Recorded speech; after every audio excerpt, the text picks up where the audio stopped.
बिस्मिल्लाहिर्रहमानिर्रहीम। अस्सलाम वालेकुम। मैं शजीउल्लाह फिरासत। आप देख रहे हैं नेशनल और इंटरनेशनल न्यूज पर मुश्तमिल 4 टीवी का खुसूसी खबरनामा दुनिया भर से, यानी खबरें आपकी नजर से। सबसे पहले हेडलाइन।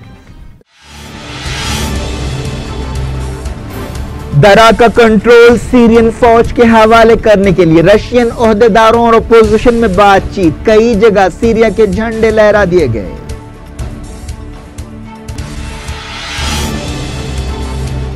गोलान पहाड़ियों की तरफ सीरियन फौज की पेशकदमी। केमिकल हमलों का इल्जाम लगाने पर रशिया ने ओपीसीडब्ल्यू छोड़ देने की धमकी दी।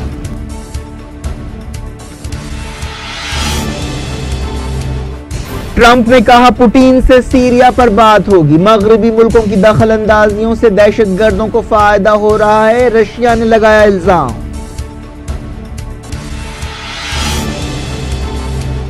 गाजा में इसराइल की फायरिंग से 2 फलस्तीनी जाँ बहक, 400 से ज्यादा जख्मी।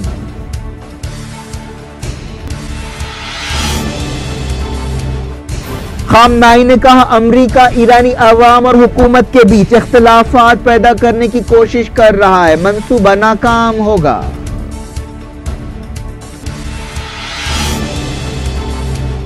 अफगानिस्तान के सदर ने तालिबान के साथ सीज फायर खत्म करने का किया ऐलान, ऑपरेशन शुरू।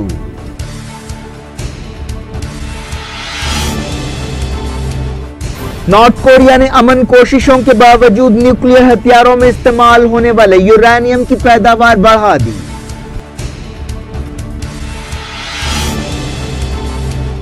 ट्रंप की माइग्रेशन पॉलिसी के खिलाफ अमेरिका के कई शहरों में मुजाहरे। 2000 बच्चे अब भी मां बाप से जुदा हैं।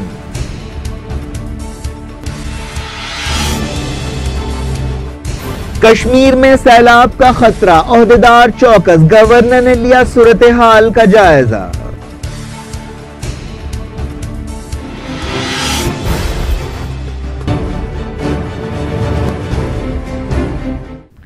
हेडलाइंस आपने देखी। अब खबरों की तफसील की तरफ आपको ले चलते हैं। सबसे पहले बात करते हैं सीरिया की। सीरिया की अपोजिशन ने दरा सूबे के बाद इलाकों में हुकूमत के इख्तियारात बहाल करने के लिए एक समझौते के सिलसिले में रशिया के साथ बातचीत शुरू कर दी है। अपोजिशन फाइटर्स के एक नुमाइंदे ने यह बात बताई। कुछ दिन पहले सीरिया की हुकूमत ने अपने इत्तेहादियों के साथ दरा में मिलिटेंट्स के खिलाफ ऑपरेशन शुरू किया था। अपोजिशन के एक तर्जुमान ने बताया कि हफ्ते को सिविलियंस और फौजियों की एक 6 रुकनी कमेटी ने स्वेदा सूबे के सरहदी इलाके में रशियन ओहदेदारों के साथ यह बातचीत की। इस ऑपरेशन के दौरान दरा के कई इलाकों में हवाई हमले किए गए। यूनाइटेड नेशंस का कहना है कि इस ऑपरेशन की वजह से 1,60,000 लोग बेघर हुए। इस दौरान फ्री सीरियन आर्मी के तर्जुमान ने बताया कि बातचीत के दौरान रशियन ऑफिसर्स ने कुछ मुतालबे रखे। ये बातचीत जुमे को भी हुई। बताया गया कि जिस समझौते पर बातचीत हो रही है उसमें गोलान पहाड़ियों के करीब कोने तरा सूबे में बागियों के असर वाले इलाके शामिल नहीं हैं। गोलान पहाड़ियों का इलाका सीरिया का है, जिस पर इसराइल ने लंबे अरसे से कब्जा कर रखा है। दरा सूबा जॉर्डन की सरहद के करीब है। सीरियन फौज के इस ऑपरेशन से जॉर्डन, इसराइल और अमेरिका खुश नहीं है। रशियन ओहदेदारों ने मुतालबा किया कि बागी लहरा दिया गया। सीरिया की सरकारी टेलीविजन ने बताया कि आसपास के 4 दूसरे टाउन्स में भी मिलिटेंट्स ने हथियार डाल दिए और सरकारी रिट को कबूल करने से इत्तेफाक किया। फौज ने अल अहराक, इब्ता और राकिम टाउन्स पर कंट्रोल हासिल कर लिया। इससे पहले यूनाइटेड नेशंस के हाई कमिश्नर इंसानी हुकूक ज़ैद राद अल हुसैन ने एक बयान में कहा कि इस बात का संगीन खतरा पाया जाता है कि लड़ाई की वजह से सिविलियंस फंस जाएंगे। और उन्होंने इस बात की मजम्मत की कि सीरिया के लोग मुख्तलिफ फरीकों के हाथों खिलौना बन गए हैं। इससे पहले जुमे को दरा में सीरिया की हुकूमत और अपोजिशन फाइटर्स के दरमियान 12 घंटे के लिए सीज फायर हुआ। यूनाइटेड नेशंस के सेक्रेटरी जनरल एंटोनियो गुटेरेस ने सीरिया में फौजी ऑपरेशंस फौरी रोकने का मुतालबा किया। बयान में कहा गया कि जिस इलाके में ऑपरेशन किया जा रहा है वो सेफ जोन्स का इलाका है। यूएन सिक्योरिटी काउंसिल ने इत्तेफाक राय से फैसला किया कि गोलान पहाड़ियों के इलाके में सीज फायर पर नजर रखने के लिए यूनाइटेड नेशंस के मिशन को और 6 महीनों के लिए बढ़ाया जाए। खबर है कि सीरिया की फौज ने इसराइल के कब्जे वाले गोलान पहाड़ियों के इलाके के करीब पेशकदमी की है। साना न्यूज एजेंसी ने बताया कि फौज की इंजीनियरिंग यूनिट्स ने इलाके में मिलिटेंट्स की तरफ से छोड़ी हुई बारूदी सुरंगों को साफ करना शुरू कर दिया है। एक फील्ड कमांडर ने कहा कि फौज दहशतगर्दी को खत्म करने तक दरा में ऑपरेशन करती रहेगी। सीरिया के हालात पर नजर रखने वाली एक तंजीम ने जो लंदन से काम करती है तस्दीक की कि 8 टाउन सुलह की बातचीत कर रहे हैं। सीरिया की हुकूमत ने केमिकल हथियारों के इल्जामात लगाने पर आलमी इदारे ओपीसीडब्ल्यू पर तनकीद की है। साना न्यूज एजेंसी ने वजारत खारजा के हवाले से कहा कि मगरबी मुल्क ब्लैकमेल और धमकियों के तरीके इस्तेमाल कर रहे हैं। रशिया ने वार्निंग दी है कि वो ओपीसीडब्ल्यू से अलग हो जाएगा। ओपीसीडब्ल्यू के रुकन मुल्कों ने सीरिया में केमिकल हथियारों के इस्तेमाल के बारे में एक करारदाद मंजूर की है। वजीर खारजा सर्जी लावरोफ ने कहा कि ओपीसीडब्ल्यू ने इस वोटिंग के जरिए इससे पहले के समझौते की खिलाफ वर्जी की।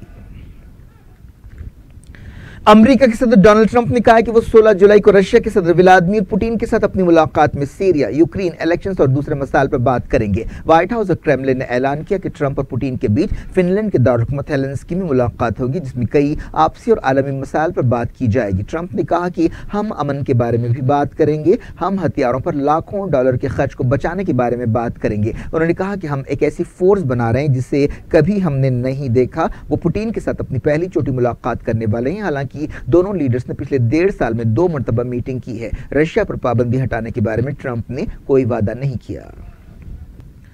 रशिया के वजीर खारजा सर्जी लावरोफ ने कहा कि मिडल ईस्ट और नॉर्थ अफ्रीका में मगरबी मुल्कों की दखल अंदाजियों से दहशतगर्द तंजीमों को फायदा हो रहा है। बरतानिया के चैनल 4 को इंटरव्यू देते हुए सर्जी लावरोफ ने कहा कि पिछले 2 दहाकों में मगरबी मुल्कों की मुहिम पसंदी की वजह से अफगानिस्तान में अलकायदा, इराक में आईसिस और सीरिया में जबहतुल नुसरा पैदा हुए। सीरिया से रशियन फौजों की वापसी के बारे में पूछे जाने पर सर्जी लावरोफ ने कहा कि मॉस्को ने इसके लिए कोई डेडलाइन मुकर्रर नहीं की है, इसका दारोमदार हालात पर है। उन्होंने कहा कि हम आर्टिफिशियल डेडलाइंस नहीं देते, लेकिन हम सीरिया में अपनी फौजी मौजूदगी मुसलसल घटा रहे हैं। आखिरी मर्तबा कुछ दिन पहले ही सिपाहियों की तादाद में कमी की गई। रशिया के वजीर ने कहा कि मॉस्को ने सीरिया की फौज के साथ मिलकर आईसिस के मंसूबों को नाकाम बनाया है। सर्जी लावरोफ ने सीरिया के सदर बशार अल असद की तारीफ की कि उन्होंने अपने मुल्क को और खित्ते को दहशतगर्दी से बचाया है। रशियन हुकूमत के तर्जुमान डिमित्री पेस्कोव ने बताया कि रशिया के सदर व्लादिमीर पुतिन और अमेरिका के सदर डोनाल्ड ट्रंप के दरमियान 16 जुलाई को फिनलैंड के दारुलहुकूमत में सीरिया बहरान के बारे में बातचीत होगी। हिजबुल्लाह लीडर हसन नसरुल्लाह ने कहा कि इराक की शिया वॉलंटियर फोर्स हशद अश-शाबी सीरिया के दीर अल-जोर में कुछ दिन पहले एक हवाई हमले में अपने साथियों की हलाकत का मुंह तोड़ जवाब देगी। लेबनान के दारुलहुकूमत बेरूत में अपने हामियों से खिताब करते हुए, जिसे टेलीविजन पर पेश किया गया, हसन नसरुल्लाह ने कहा कि हशद अश-शाबी 17 जून को किए गए हमले का बदला लेगी। उन्होंने कहा कि हशद अश-शाबी ने इराक में आईसिस को शिकस्त देने में अहम रोल अदा किया। गजा पट्टी में इसराइल के खिलाफ मुजाहरों के दौरान इसराइली फौज की फायरिंग में कम से कम 2 फलस्तीनी जाँ बहक हुए और 400 से ज्यादा जख्मी हुए। फलस्तीन इंफॉर्मेशन सेंटर ने बताया कि जाँ बहक फलस्तीनियों में 13 साल का एक बच्चा भी शामिल है। इस बच्चे की पहचान खान यूनिस के रहने वाले यासिर अमजद की हैसियत से की गई है, जो अल-कसाम ब्रिगेड के कमांडर का बेटा है। इसके अलावा रफा के पास एक 24 साल फलस्तीनी मोहम्मद फौजी जाँ बहक हुआ। 415 फलस्तीनी जख्मियों में से बास की हालत नाजुक है। एक रिपोर्ट में कहा गया कि महमूद अब्बास की फतेह तंजीम ने हमास से कहा है कि वो गाजा बंदरगाह के बारे में इसराइल के साथ समझौता करे। ऐसी रिपोर्ट्स हैं कि इसराइल एक सी पोर्ट बनाने के इम्कान का जायजा ले रहा है। दुनिया भर से मैं वक्त हो गया छोटे से ब्रेक का। ब्रेक के बाद कुछ और खबरों के साथ आपकी खिदमत में दोबारा हाजिर होंगे। उम्मीद है ब्रेक के उस पार भी हमारा आपका राब्ता बना रहेगा।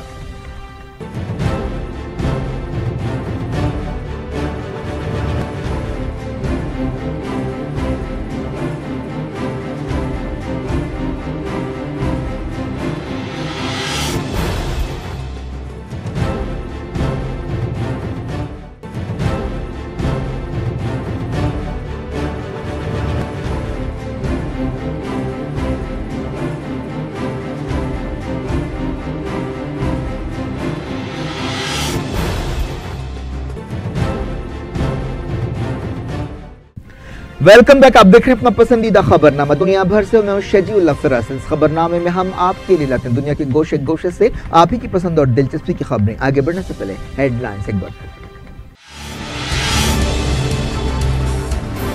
दरा का कंट्रोल सीरियन फौज के हवाले करने के लिए रशियन ओहदेदारों और अपोजिशन में बातचीत। कई जगह सीरिया के झंडे लहरा दिए गए।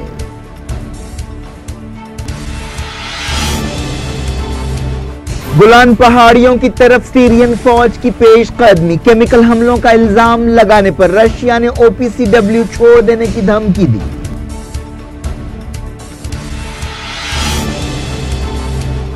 ट्रंप ने कहा पुतिन से सीरिया पर बात होगी। मगरबी मुल्कों की दखल अंदाजियों से दहशतगर्दों को फायदा हो रहा है, रशिया ने लगाया इल्जाम।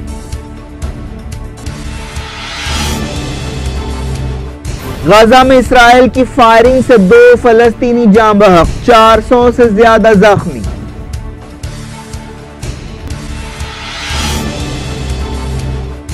खामनाई ने कहा अमेरिका ईरानी अवाम और हुकूमत के बीच इख्तिलाफात पैदा करने की कोशिश कर रहा है, मंसूबा नाकाम होगा।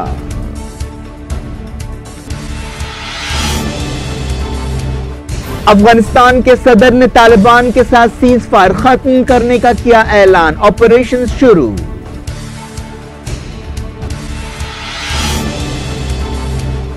नॉर्थ कोरिया ने अमन कोशिशों के बावजूद न्यूक्लियर हथियारों में इस्तेमाल होने वाले यूरेनियम की पैदावार बढ़ा दी।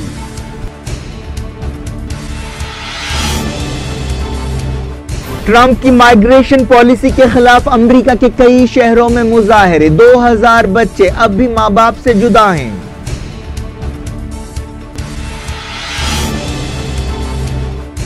कश्मीर में सैलाब का खतरा, ओहदेदार चौकस, गवर्नर ने लिया सूरत हाल का जायजा।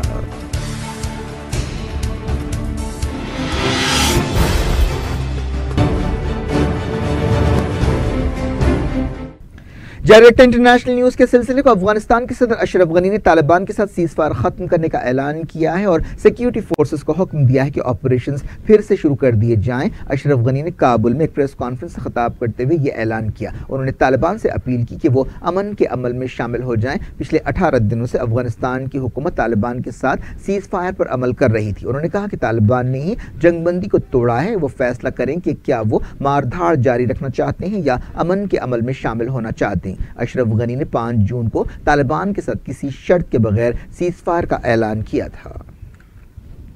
खबरों में कहा गया कि अशरफ गनी के ऐलान के बाद अफगानिस्तान की सिक्योरिटी फोर्सेस ने अपने ऑपरेशंस फिर से शुरू कर दिए। ईरान के सुप्रीम लीडर सैयद अली खामनाई ने कहा है कि अमेरिका ईरान पर दबाव डाल रहा है कि ईरानी अवाम और हुकूमत के बीच इख्तिलाफात के बीच बो सके, लेकिन ऐसी कोशिशें नाकाम हो जाएंगी। सुप्रीम लीडर ने कहा कि दुश्मन नहीं जानता कि इस्लामी जमहूरिया और ईरानी कौम एक ही है और उन्हें अलग नहीं किया जा सकता। उनकी ये कोशिशें बेवकूफ़ी है। खामनाई ने तेहरान की इमाम हुसैन यूनिवर्सिटी में रेवोल्यूशनरी गार्ड्स में भर्ती की तकरीब से खिताब करते हुए ये बात कही। उन्होंने कहा कि ईरान पर ताज़ा मौशी दबाव डालने का मकसद लोगों में बेजारगी पैदा करना है, लेकिन अल्लाह ताला हर नए दिन के साथ अवाम के साथ हमारे रिश्ते को मजबूत करेगा।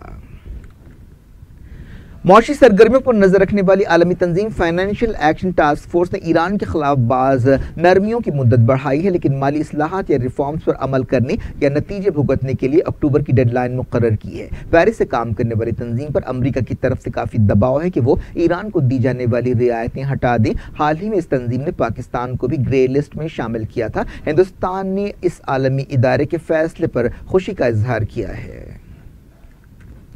अमेरिका के ओहदेदारों ने कहा है कि नॉर्थ कोरिया ने हालिया महीनों में ताल्लुकात को बेहतर बनाने की कोशिशों के बावजूद न्यूक्लियर हथियारों में इस्तेमाल होने वाले यूरेनियम की अफजूदगी में इजाफा कर दिया है। एनबीसी न्यूज की एक रिपोर्ट में ओहदेदारों के हवाले से कहा गया कि नॉर्थ कोरिया ने कई खुफिया जगहों पर यूरेनियम अफजूदा करना शुरू कर दिया है। एक ओहदेदार ने बताया कि इस बात के ठोस सबूत मौजूद हैं कि नॉर्थ कोरिया अमेरिका को धोखा देने की कोशिश कर रहा है।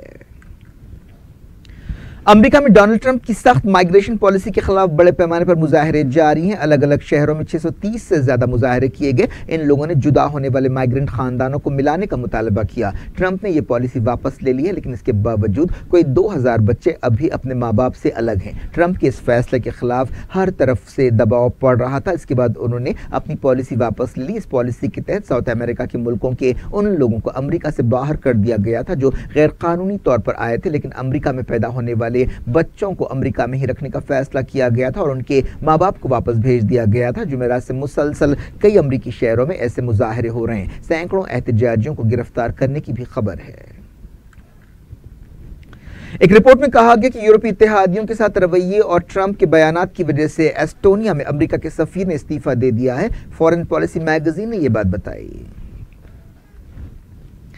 चाइना में सड़क के एक हादसे में कम से कम 18 लोग हलाक हो गए और 14 जख्मी हुए। ये हादसा हुनान सूबे में पेश आया। बताया गया कि मुसाफिरों की एक कोच एक ट्रक से टकरा गई। एक्सप्रेस वे पर पेश आने वाले इस हादसे के जख्मियों को हॉस्पिटल में शरीक किया गया है। हादसे की वजह मालूम करने के लिए छानबीन हो रही है। जम्मू कश्मीर में सैलाब के खतरे के मद्देनजर ओहदेदार चौकस हैं। गवर्नर एनएन वोरा ने हंगामी हालात से निपटने की तैयारियों का जायजा लेने के लिए ओहदेदारों के साथ एक मीटिंग की। उन्होंने डिविजनल एडमिनिस्ट्रेशन और फ्लड कंट्रोल डिपार्टमेंट से कहा कि वो किसी भी सूरत हाल से निपटने के लिए तैयार रहें। इस दौरान जहलम नदी में पानी की सतह आहिस्ता आहिस्ता कम हो रही है। मौसम ओहदेदारों ने कहा कि मौसम में बेहतरी आने वाली है। खराब मौसम की वजह से अमरनाथ यात्रा को रोक दिया गया। ऐसी खबरें हैं कि बाज़ मकामात पर अभी बारिश हो रही है। ओहदेदारों ने बताया कि मौसम में बेहतरी के बाद अमरनाथ यात्रा को फिर से शुरू किया जाएगा। जम्मू कश्मीर में सिक्योरिटी फोर्सेस को बड़ी अजीब सूरत हाल से दो चार होना पड़ा जब पुलवामा में एक सर्च ऑपरेशन के दौरान छुपे हुए 3 मिलिटेंट्स में से 2 फरार हो गए। ओहदेदारों ने कहा था कि झड़प में तीनों मिलिटेंट्स हलाक हो गए और उनकी पहचान की जा रही है, लेकिन ये खबर बाद में झूठी साबित हुई। खुद डीजीपी एसपी वैद ने ट्विटर पर यह बात कही थी, लेकिन अब यह बात सामने आई है कि सिर्फ 1 मिलिटेंट झड़प में मारा गया और 2 भागने में कामयाब रहे। पुलिस ने इस सिलसिले में एक बयान भी जारी किया। जुमे की शाम ये दावा भी किया गया था कि जिन मिलिटेंट्स को घेर लिया गया उनमें जर्नलिस्ट बुखारी के कत्ल में शामिल एक फरार पाकिस्तानी मिलिटेंट नवीद जट भी शामिल है, जो कुछ महीने पहले श्रीनगर के एक हॉस्पिटल से पुलिस की हिरासत से फरार हुआ था।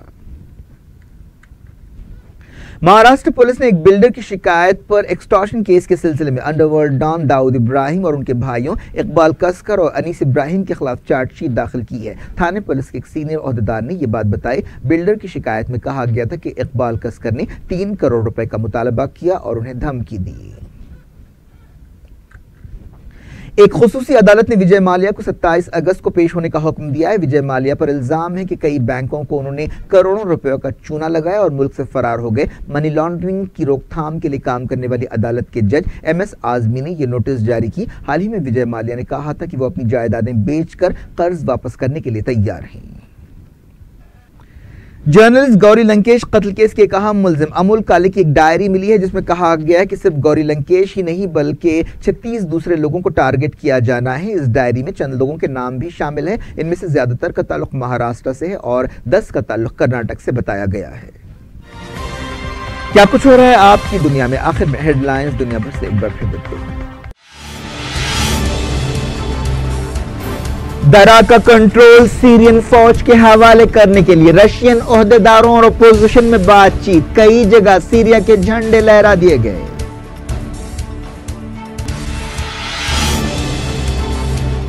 गोलान पहाड़ियों की तरफ सीरियन फौज की पेशकदमी। केमिकल हमलों का इल्जाम लगाने पर रशिया ने OPCW छोड़ देने की धमकी दी।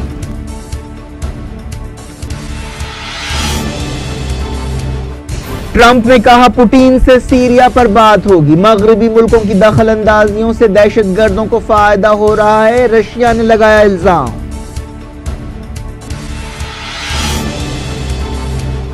गाजा में इसराइल की फायरिंग से 2 फलस्तीनी जाँ बहक, 400 से ज्यादा जख्मी।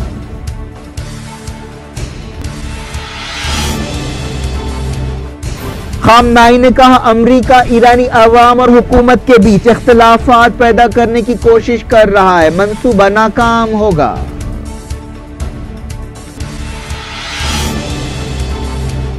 अफगानिस्तान के सदर ने तालिबान के साथ सीज फायर खत्म करने का किया ऐलान, ऑपरेशन शुरू।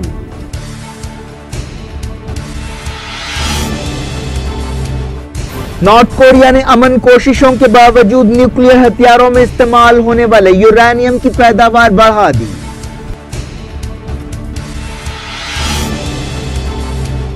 ट्रंप की माइग्रेशन पॉलिसी के खिलाफ अमेरिका के कई शहरों में मुजाहरे। 2000 बच्चे अब भी मां बाप से जुदा हैं।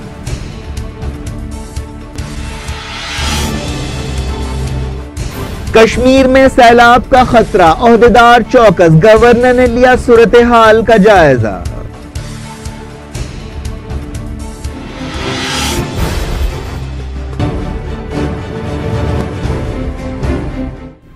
ये थी आज की खबरें। अब शजीउल्लाह फरासत को दें इजाजत और अपना बेहद ख्याल रखें। अल्लाह हाफिज।